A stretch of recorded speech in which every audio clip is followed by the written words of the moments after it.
চলো আজকে দেখে নিয়ে যাক কী করে ধাবা স্টাইলে পাতলা পাতলা ঝোলের মটন কারি করা হয়।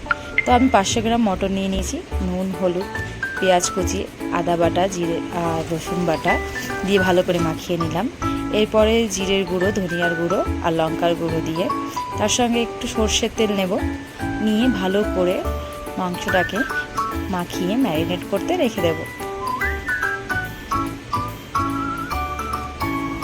এরপরে কড়াইতে আমি তেল দিলাম, তেল দিয়ে গোটা গরম মশলা, তেজপাতা দেবো। আর যে ম্যারিনেট করা মাংসটা ছিল সেটা আমি কড়াইতে দিয়ে দিলাম। সেটাকে ভালো করে কড়াই দেওয়ার পরে একটু নাড়িয়ে তেলটা ভালো করে মাখিয়ে রেখে দেবো। ঢাকনাটা খুলে আমি দেখলাম মাংসটা অনেকটাই কষা হয়ে গেছে। তো এরপরে টমেটো পেস্ট দেবো। টমেটো পেস্ট দিয়ে মাংসের কালারটাও ভালো আসবে, প্লাস খেতেও টেস্ট লাগবে। আর মাংস যেহেতু আমার কষানো হয়ে গেছে, তো আমি জলও দিয়ে দেবো। জল দিয়ে ঢেকে দেবো। কারিও রেডি। মটন অনেকটাই নরম হয়ে গেছে। এরপরে গরম মশলার গুঁড়ো আর ধনেপাতা কুচি উপর দিয়ে ছড়িয়ে দেবো। ব্যাস।